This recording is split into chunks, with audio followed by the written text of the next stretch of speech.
To apply always on display in Google Pixel phone, first you will need to open your Google Play Store, since this feature isn't available on at least this device. It's a Google Pixel 7a, and when you're in the Google Play Store, we need to download an app called Movies Edge AOD.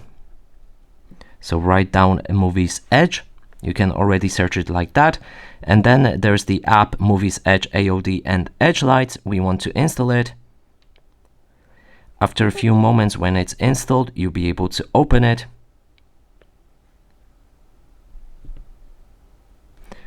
Then we need to allow all of the required permissions. You can click on them like this.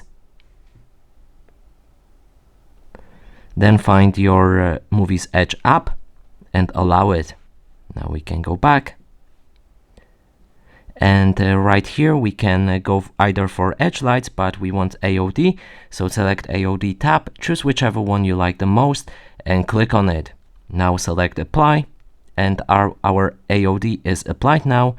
We can of course edit that AOD however we like, but in this case I'm just gonna stick with the default version.